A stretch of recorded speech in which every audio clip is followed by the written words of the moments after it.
Bienvenue dans ce deuxième podcast du Fonds cantonal pour la formation continue des adultes. Avec nous en studio, deux nouveaux invités. Tout d'abord, Nathalie Barré-Rouillet.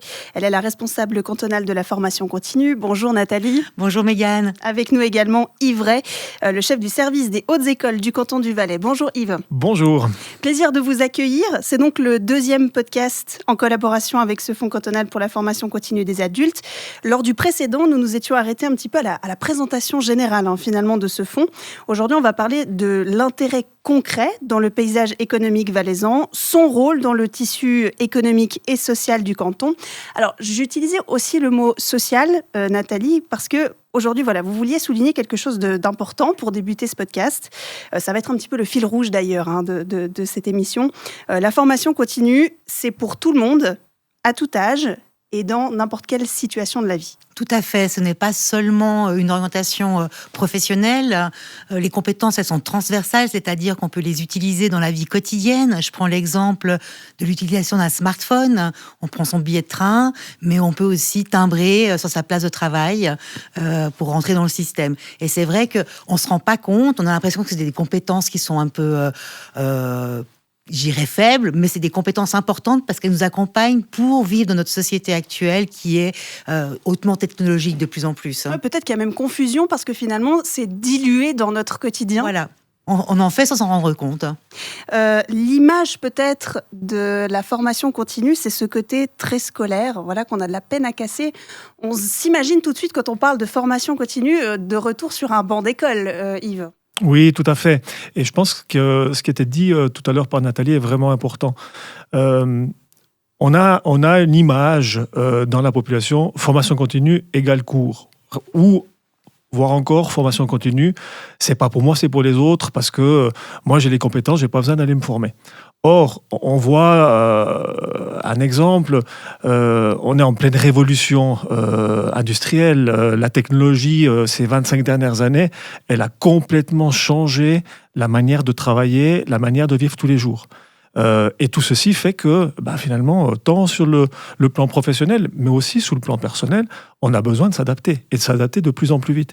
Et la formation continue, c'est pas uniquement des cours qu'on va faire pour des personnes hautement qualifiées, c'est le besoin de se former, quelle que soit la personne, quelle que soit son activité professionnelle, quel que soit son background, c'est quelque chose d'absolument important et nécessaire. On ne peut pas passer entre les gouttes ? On passe plus entre les gouttes. Mais comme le disait Nathalie, on fait souvent de la formation continue sans s'en rendre compte. Et ça, c'est aussi quelque chose que l'on doit mettre en valeur et qu'on doit valoriser. Et on doit aussi valoriser ça sous l'angle professionnel. On a, en tant qu'employeur aussi, notre responsabilité d'aller former notre personnel, mais aussi considérer des choses qui sont faites naturellement comme des éléments de progression et des éléments qu'on prend en considération dans le travail au quotidien de nos employés. L'objectif, c'est de ne pas se faire dépasser. Alors, on a l'image peut-être de la formation continue pour des gens qui sortent de la formation obligatoire, finalement, qui sortent fraîchement d'études. Ce n'est pas que pour ces personnes-là. On parle de personnes en emploi avec Yves à l'instant. Là aussi, en emploi, on doit suivre constamment les évolutions. Effectivement, la majeure partie de la formation continue, elle se fait en entreprise.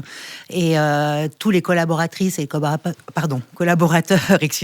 collaborateurs, souvent se forment pour, je prends l'exemple, pour pouvoir suivre la technologie. Je prends l'exemple de quelqu'un qui change de système de facturation, qui a 50 ans, qui n'a pas appris ses compétences en apprentissage parce qu'il n'y avait pas ces outils-là à l'époque.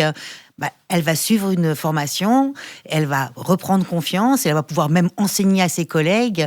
C'est vraiment quelque chose qui se passe souvent sur la place de travail. On a commencé ce podcast en parlant de tout âge. Une fois qu'on n'est plus en emploi, est-ce qu'on continue de se former ?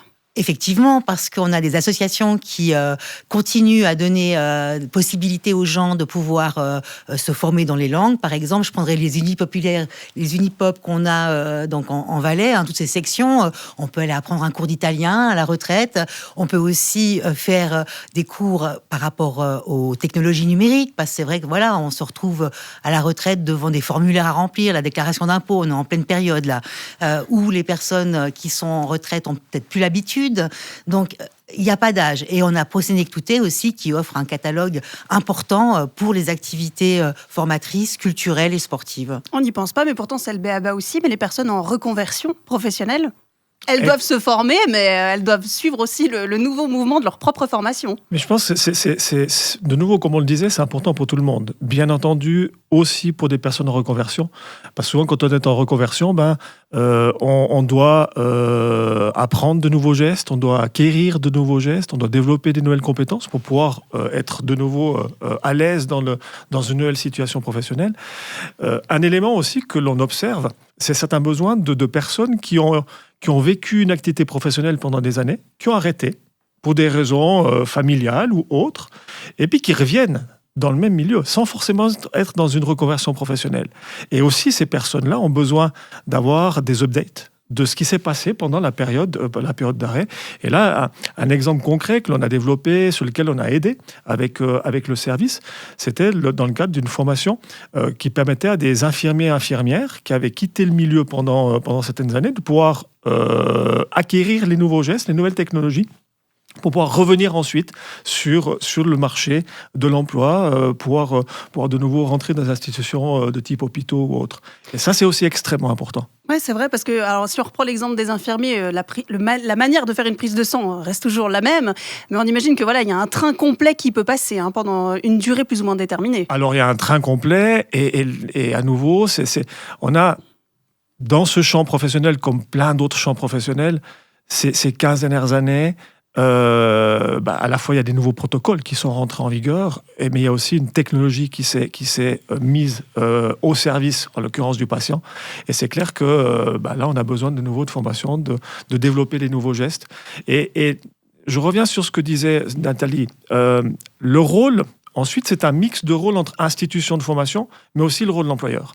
Parce que la formation continue en institution, fait beaucoup de choses, permet de formaliser par le biais de cours, par le biais d'ateliers, etc.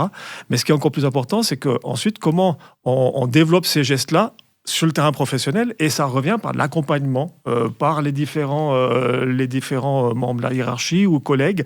Et ça, c'est aussi de la formation continue, parce qu'on développe ces nouveaux skills, entre guillemets, ces nouvelles compétences pour être au mieux sur le champ professionnel. Donc on est obligé de se donner la main, finalement. On ne peut pas avancer l'un sans l'autre. Je pense qu'on est dans une société où, encore plus aujourd'hui qu'hier, cette solidarité professionnelle en premier lieu est nécessaire.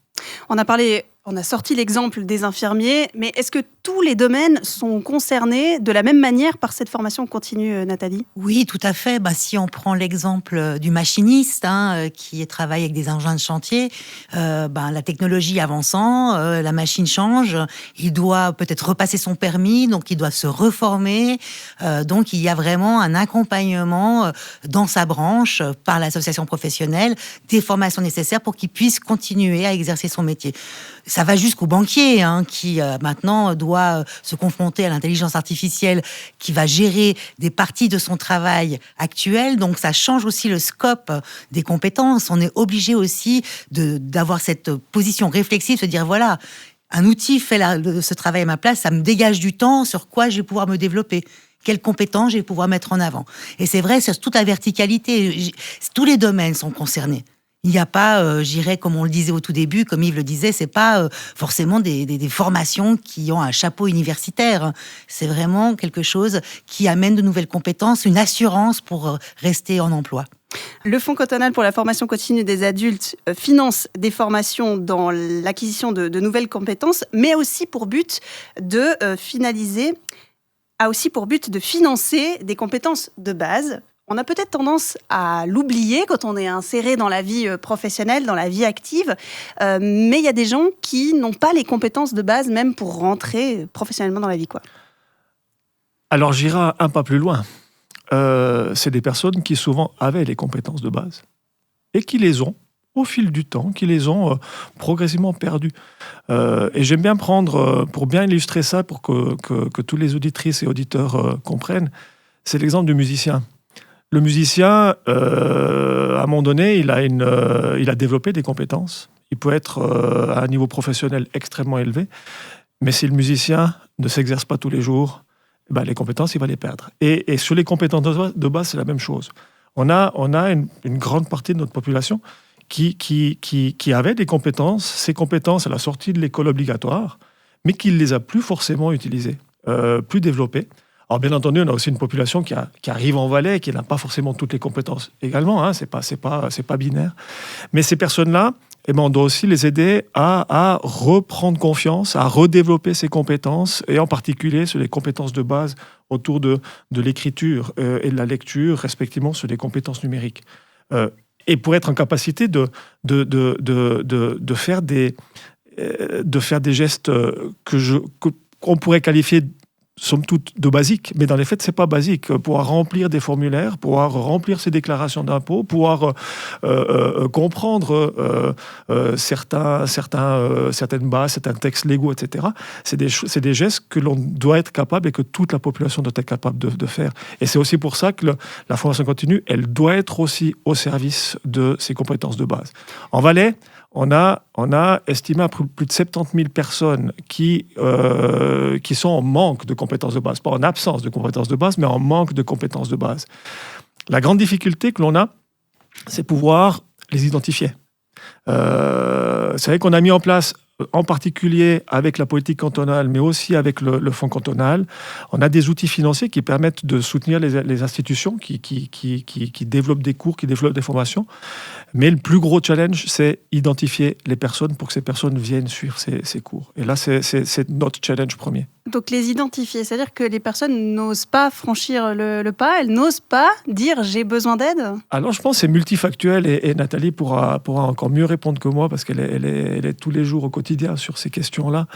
Mais dans les identifier, c'est bien entendu, je pense, dans un premier temps, conscientiser. Parce que la plupart des gens ne sont pas conscients qu'il leur manque les compétences de base ou qu'ils ont perdu, qu'ils ont arrêté de développer. Hein. Et c'est là tout le challenge. Et c'est très complexe parce qu'on est dans une logique où il faut pouvoir avoir des dialogues avec les associations professionnelles, des dialogues avec d'autres formes d'associations pour comme je le disais, identifier et ensuite faire venir les gens parce qu'il y a aussi un challenge de confiance en soi. C'est pas évident de dire je suis plus capable de. Ouais, vous confirmez, Nathalie? Tout à fait, effectivement, c'est un des principaux soucis, c'est le fait de se rendre compte qu'on a perdu le fil dans ses compétences fondamentales et de savoir comment est-ce qu'on peut récupérer et avancer. Il y a aussi le gros challenge d'identification, mais c'est comment les toucher aussi. C'est vrai que ces dernières années, il y a eu des campagnes qui ont été faites, qui n'ont pas forcément eu l'accueil espéré auprès de ce public-là. Parce que voilà, quand on ne sait pas lire forcément correctement, une affiche qui dit « venez vous former à la lecture et l'écriture », c'est un peu compliqué. Donc là, on est en train de travailler avec la Confédération, les associations fêtières nationales, lire et écrire, pour pouvoir toucher les proches aidants et aussi tous ces premiers cercles de personnes qui sont confrontées directement dans leur réalité. Je prends un conseiller ORP qui se rend compte que la personne n'arrive pas à remplir un formulaire, donc elle va l'accompagner pour lui dire voilà, il y a des cours qui sont offerts, qui sont donc subventionnés aussi, donc c'est vraiment des cours de proximité, peu chers, et qui permettent de se réinsérer, de reprendre confiance en soi. Parce que souvent, c'est un problème de confiance en soi. On croit qu'on ne sait plus apprendre après la fin d'une formation, mais on apprend tous les jours, et la compétence, elle est vraiment dans l'apprentissage de ces fondamentaux. Parce que voilà, vous prenez l'exemple de quelqu'un qui fait un cours de cuisine, bêtement, en fin de compte, il va faire de la lecture, il va mesurer, il va peser, donc il va faire un peu de mathématiques. Après, il va peut-être regarder sur son smartphone la recette. Toutes ces compétences, elles vont peut-être être plus facilement intégrées parce qu'elles ont du sens. Donc, quand on parle de ces cours de base, de rappel de mathématiques, de français, de lecture même, d'apprentissage basique, comme on l'entend à l'école, on en discutait. Est-ce que les cours sont organisés de la même manière? Est-ce que ça demande plus de discrétion? Est-ce qu'on essaie d'être plus élégant? Alors, au début, effectivement, il y a une certaine élégance parce qu'on ne veut pas stigmatiser la personne. Nous, on collabore étroitement avec les associations. On travaille sur leur ingénierie de formation aussi. C'est-à-dire qu'on discute avec elles et on se rend bien compte que c'est pas évident parce qu'on ne peut pas avoir une classe standard frontale avec un professeur comme à l'école primaire qui vous enseigne le participe passé. On est sur des parcours de vie, donc le public est très différent. a pas forcément les mêmes besoins. Donc, on doit animer les cours de manière à ce que chacun y trouve sa compétence. Et donc, c'est une pédagogie assez, je dirais, assez recherchée. C'est pas évident. On croit parfois que c'est facile d'apprendre à lire à quelqu'un, mais pas du tout. Et on donne du sens parce que voilà, si je prends des exemples tout bêtes, pour nous peut-être, voilà, mais il y a un cours pour passer le permis de conduire, donc c'est-à-dire que Lire et Écrire offre un cours aux personnes qui veulent passer le permis de conduire avec ce vocabulaire spécifique au permis de conduire. Ou l'Université populaire valaisanne propose des cours pour l'utilisation du smartphone. Comment est-ce que je prends mon billet CFF, Et voilà. Et là, on commence à prendre confiance et on va aller plus loin. C'est vraiment l'apprentissage tout au long de la vie, puis redonner ce goût à l'envie d'apprendre. On sent une réelle collaboration avec certains services en particulier. C'était nécessaire apparemment pour ces cours. Oui, c'est absolument nécessaire parce que de nouveau, le canton tout seul ne peut rien faire. Ça, c'est le premier élément. Et puis en particulier, autant lorsqu'on est sur des compétences de base que lorsqu'on est sur la préparation de formation de haut niveau technologique, une des particularités de la formation continue, c'est cette proximité entre le terrain professionnel qui seront les futurs bénéficiaires et les institutions de formation. Et si l'institution de formation ne dialogue pas, ne prépare pas, ne va pas aussi dans des réflexions sur le scénario pédagogique du cours, de concert avec le terrain professionnel ou le champ professionnel, le sens de la formation continue sera beaucoup moins grand. Et les quelques exemples qui étaient aussi illustrés tout à l'heure sur les compétences de base, mais qu'on peut reproduire aussi sur plein d'autres formations, c'est encore plus important dans la formation continue que dans la formation de base, même si c'est déjà très important en formation de base, c'est le sens et quelle valeur ajoutée on va donner. Parce que là, un des maîtres mots aussi de la formation continue, au sens que l'on entend en particulier dans notre canton, c'est le lien direct avec le terrain professionnel. Et pour ce faire, on est obligé de travailler ensemble. Oui, on est bénéfique à titre personnel parce qu'on a réussi une formation, on a acquis des nouvelles compétences. Mais si on prend un petit peu de recul maintenant, au niveau communal, cantonal, professionnel aussi, ça a un réel impact sur les entreprises valaisannes. Bien sûr. Alors, ça, je pense que si on fait une petite rétrospective de notre canton il y a 30 ans en arrière ou il y a 50 ans en arrière, et où est notre canton sous le plan économique et social aujourd'hui, je pense qu'un des maîtres mots ou un des facteurs clés qui a permis cette évolution, c'est tout ce qui a été entrepris en matière de formation et de qualité de la formation. Et alors là, c'est pas uniquement la formation en continu, mais c'est en partant de la formation de base, école primaire, qualité de l'école primaire, jusqu'à l'arrivée des hautes écoles. Et on a quand même totalement révolutionné notre canton, ça on peut en être fier. Donc on a senti réellement une évolution. Oui, tout à fait. Dans la formation aussi de base, on a senti une évolution. Pour les compétences de base, oui, on sent maintenant une accélération parce que on travaille sur différents niveaux. Au niveau fédéral, tous les cantons travaillent ensemble sur des projets communs qu'on peut pouvoir ensuite appliquer. L'exemple, ce matin, j'étais en séance pour la bibliothèque digitale pour les compétences de base, qui donne aux formatrices formateurs des outils pour pouvoir enseigner et aux apprenantes et apprenants des cours en ligne qu'ils peuvent suivre sur leur téléphone si tout d'un coup ils sont dans le train et ils s'embêtent. Et c'est vrai que tout ça ensemble montre que il y a vraiment aussi une amélioration de la qualité dans ces cours et puis vraiment, comme Yves le disait, une perspective qui est donnée. Parce que souvent, ces cours, ils sont donnés dans le cadre d'associations professionnelles. Je prends la Croix-Rouge pour les formations d'auxiliaires de santé. Il y a un cours qui est donné en amont pour pouvoir préparer au langage spécifique de la santé. C'est des compétences de base. L'Association valaisanne des entrepreneurs fait ça aussi avec les futurs maçons. Là, on est sur des jeunes adultes, souvent allophones. On leur donne des cours de langue de base pour pouvoir travailler sur un chantier de manière en sécurité, de manière efficiente. Et c'est vrai que c'est très complexe parce que ça touche tous les domaines. On n'est pas en train de se dire « Ah, je veux que mon apprenant, il soit à un niveau B1 de français ». Non. On veut qu'il puisse vivre, travailler, s'insérer dans notre société puis qu'il y soit heureux, in fine. Tout à fait, oui, c'est l'essentiel. Oui. Créer un cercle vertueux, voilà. Finalement. On revient un petit peu à ce qu'on disait. L'objectif de ce podcast aujourd'hui, c'était de sensibiliser les gens au fait que on peut se former à tout âge. Il ne faut pas avoir honte non plus de dire je ne sais pas. C'est difficile de de se le dire à un moment donné, mais finalement, c'est peut-être ce qu'on doit retenir de ce podcast, Nathalie, c'est, voilà, j'assume, je n'arrive pas, je ne sais pas. Oui, c'est totalement ça. Et surtout que il y a beaucoup de dispositifs, de lieux où on peut en discuter de manière très libre. Hein. Je prends des tiers-lieux, l'archipel par exemple, si on est sur la ville de Sion, mais on va dans une institution comme le centre d'orientation, où on peut être reçu sans rendez-vous pour parler de cette problématique-là. Et là, on est accompagné, c'est d'une manière très, comme on le disait, élégante et bienveillante. Et les associations qui sont aussi sur le terrain, il ne faut pas oublier qu'on a quand même un tissu associatif qui est important dans cette réinsertion sociale. Et il n'y a pas du tout, je dirais, quand je rencontre ces gens, il n'y a pas de honte. Ils sont contents de découvrir cela et de se dire, ah mince, si j'avais su avant. Et c'est le problème dont on parlait, c'est comment informer que cela existe. On acquiert de nouvelles compétences. Avec Yves, l'objectif final, finalement, c'est de rester ou de devenir employable. Oui, surtout rester. Rester, parce que le devenir, on le fait naturellement par la formation de base. Mais c'est un jeune, je prends cette illustration-là, un jeune sort sur le marché du travail après un CFC à 18 ans, respectivement après une haute école à 23, 25 ans. Il y a encore des années, si vous me permettez l'expression, à tirer jusqu'à la retraite. Et dans un monde en accélération. Ça, je pense, c'est un élément sur lequel notre population n'a pas encore totalement pris conscience de ce qui se passe. On est véritablement dans une révolution industrielle.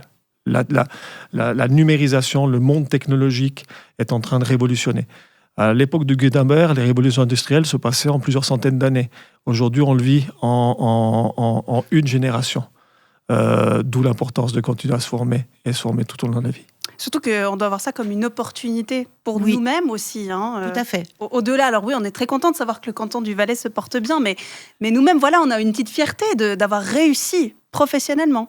Ah, c'est vraiment la pyramide de Maslow, c'est l'estime de soi. On se dit, j'ai réussi, je suis arrivé au bout, je peux montrer à mon employeur que j'ai ces nouvelles compétences. Après, c'est aussi, on parlait d'être main dans la main avec l'employeur, hein, c'est aussi à l'employeur de valoriser ses nouvelles compétences et aussi de faire cette veille, on en parlait, hein, cette révolution, c'est même pas une génération, je dirais, des fois, c'est même une journée avec l'IA. C'est vrai qu'on n'a pas abordé le thème de l'IA, mais on pourrait. Voilà, donc, c'est vraiment de pouvoir aussi faire cette veille de compétences et de pouvoir vraiment être solidaire parce que c'est tout bénef, si je peux me permettre, pour la société, pour l'économie, si on avance ensemble dans cette gestion des compétences. Votre voix aujourd'hui, Nathalie Barré-Rouillet, a une importance toute particulière, hein, puisque vous êtes responsable cantonale de la formation continue. Quel message vous aurez envie de faire passer ? Alors, au-delà de celui dont on a parlé aujourd'hui, qu'est-ce que vous aurez envie que les gens se souviennent de votre venue aujourd'hui ?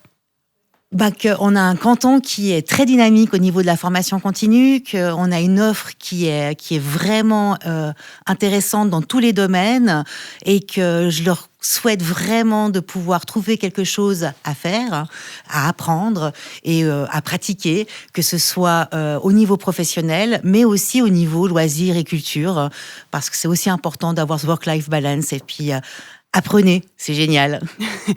Yves Ray, vous êtes chef du service des hautes écoles du canton du Valais. Comment est-ce que vous voyez le futur de cette formation continue ? Radieux, parce que tellement important.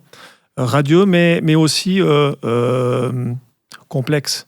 Parce que on a encore des challenges de prise de conscience du besoin de se former tout au long de la vie. Et là, on doit continuer à travailler avec les associations professionnelles, on doit continuer à travailler avec les directions RH des entreprises, on doit continuer à travailler avec les bénéficiaires, et ça, c'est jamais gagné. Donc, tout le monde doit ouvrir les yeux, en fait. Hein. Mais on a des beaux challenges. Ouais, tout le monde doit ouvrir les yeux. Exactement. L'employé, le patron, et plus haut, à l'État. Oui. Exactement. C'est noté. Merci beaucoup à vous deux de votre venue ce matin. Merci. Et puis on rappelle que vous retrouvez toutes les informations nécessaires sur le site du Fonds cantonal pour la formation continue des adultes.